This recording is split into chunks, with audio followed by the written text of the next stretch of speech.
अखिलेश जी आरोप लगा रहे हैं धर्मेंद्र यादव की गलत तरीके से पैसा लिया गया है, चंदा नहीं है, ऐसा चंदा नहीं करेंगे। नहीं तो ये तो समाजवादी पार्टी को भी मिला है पैसा, कांग्रेस को भी मिला है, तृणमूल कांग्रेस भाजपा से दूसरे नंबर पर है, बीआरएस तीसरे नंबर पर है। सब देखो ऐसा है कि ये तो लोग ऐसे बता रहे हैं जैसे पहले की जो चुनावी चंदे थे, राजनीतिक चंदे थे, वो बड़ा ब्लैक एंड व्हाइट था, सब कुछ पारदर्शी था। कम से कम चुनावी बॉन्ड में उसमें इम्प्रूवमेंट की तो जरूरत है, रिफॉर्म की जरूरत है। चुनावी बॉन्ड में जिस कंपनी ने पैसा दिया है उस बिल्कुल क्लियर है किस कंपनी ने कितना दिया है, पार्टियों को कितना मिला है, इतना तो देश के सामने है ना।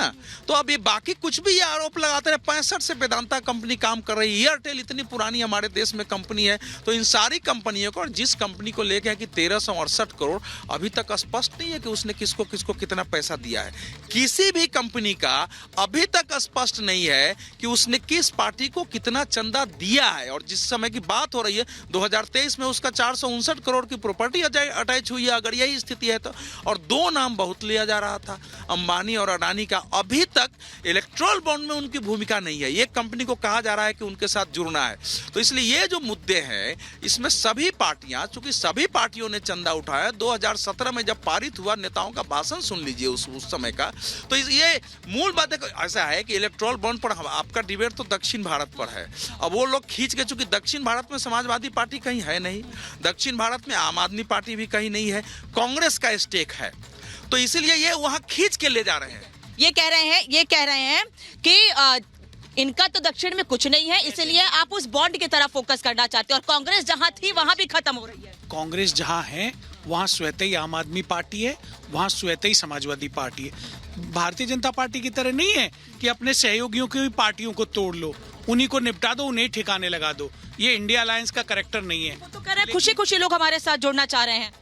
नहीं, मुझे तो नहीं लगता खुशी खुशी जुड़े हैं। पहले तो चाकी पीसिंग, फलाना करिंग और भ्रष्टाचार 70,000 करोड़, उसके बाद ईडी की जांच, और उसके बाद वो लोग भारतीय जनता पार्टी में गए हैं।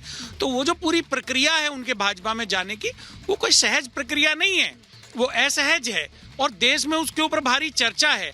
लेकिन मैं चुनाव आयुक्त का जो शेर आपने सुनाया, मैं उसके ऊपर कहना चाहता हूँ। आप भी शेर में जवाब देंगे? नहीं, मैं शेर में जवाब नहीं दूंगा। मैं तो इतना ही कहना चाहूंगा कि चुनाव आयोग के एक सदस्य चुनाव आयुक्त थे जिन्होंने अभी 4 दिन पहले इस्तीफा दिया है, उसके ऊपर कोई जवाब नहीं आया है देश का। और जो 2 नए चुनाव आयुक्तों का चयन हुआ है, उसमें नेता प्रतिपक्ष अधीर रंजन चौधरी जी ने अपना डिसेंट नोट दिया है। क्यों नहीं उस प्रक्रिया में अधीर रंजन चौधरी जी की सहमति है? सहमति ये तो नहीं रतेंद्र सर, ये तो सवाल खड़े करने वाली बात हो गई ना कि हर चीज में हर बार सवाल खड़े करेंगे। ये कह रहे हैं कि देश भर में चर्चा है, आप पार्टियों को तोड़ रहे हैं, बल्कि चर्चा मुझे लग रहा है कांग्रेस में ज्यादा है इस बात की। सर हाँ।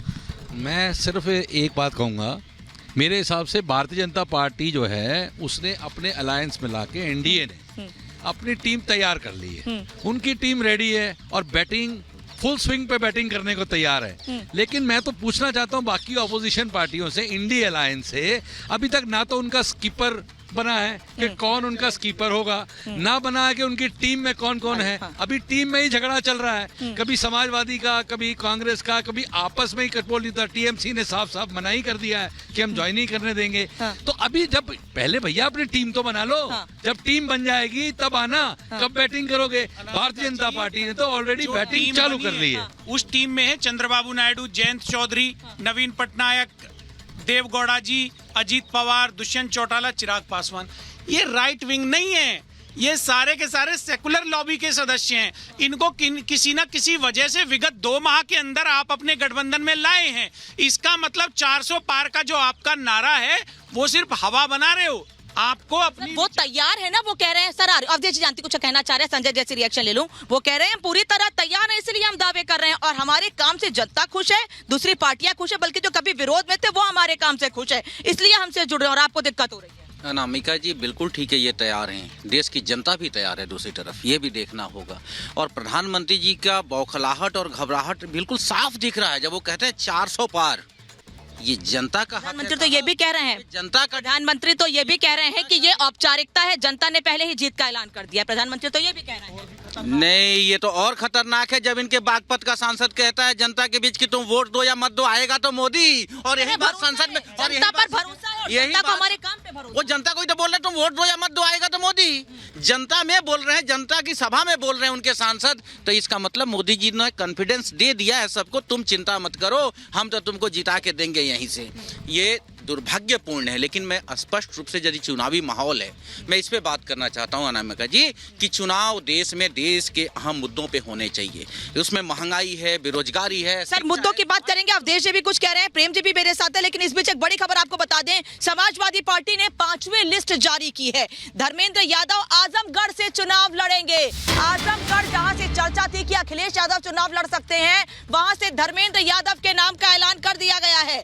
और नोएडा से डॉक्टर महेंद्र नागर को समाजवादी पार्टी ने टिकट दिया है। अब आजमगढ़ में क्या हो गया, बार बार सवाल यही उत्तर प्रदेश से उठ रहा है कि आखिर ऐसा क्या हो गया है कि आजमगढ़ से अखिलेश यादव चुनाव नहीं लड़ना चाह रहे हैं। बीजेपी ने तो खुली चुनौती दे दी है, वहीं जो मौजूदा सांसद है वहां से निरहुआ ने भी चुनौती दी थी कि यहां से आके अखिलेश यादव चुनाव लड़के दिखाएं, मैंने जो काम किया है मैं उस भरोसे पर जनता के बीच जा रहा हूं और जनता अपना प्यार मुझे देगी फिर से। धर्मेंद्र जी आप बता दीजिए, सवाल अखिलेश यादव को लेकर हो रहे तो चुनाव नहीं लड़ रहे आजमगढ़ से। एक चुनौती आपके चैनल के माध्यम से मेरी भी है, अगर है हिम्मत मोदी जी की तो अयोध्या से चुनाव लड़के दिखाएं। आप पूछिए उनसे, अगर भाजपा भारतीय जनता पार्टी चुनौती तो वाराणसी से नहीं, मैं अयोध्या चुनौती दे रहा हूँ। उन्होंने राम मंदिर बनवाया, अयोध्या चुनाव लड़े। अखिलेश यादव पे बात नहीं, मैं मोदी पे बात कर रहा हूँ। नेता आपके अखिलेश जी हैं या मोदी जी? नहीं, मोदी जी कहाँ क्यों नहीं चुनाव लड़ना चाहते, मुझे बताइए। अयोध्या चुनाव क्यों नहीं लड़ना चाहिए, बताइए। आप भी बताइए, आजमगढ़ से अखिलेश यादव को चुनाव क्यों नहीं लड़ना? ये पार्टी नेतृत्व तय करेगा कौन कहाँ से चुनाव लड़ेगा। यही बात तो दूसरी पार्टी नहीं बिल्कुल, वो तो उनके लिए एसयूपी है ना, वो तो कह रहे हैं हमने राम मंदिर बनवाया, हमने देश के लिए बहुत प्रेम शुक्ला, प्रेम जी जवाब दीजिए इस पर। मैं सवाल पूछ रही हूँ अखिलेश यादव पर, लेकिन यहाँ जो समाजवादी पार्टी के प्रवक्ता वो कह रहे हैं प्रधानमंत्री अयोध्या से चुनाव लड़े।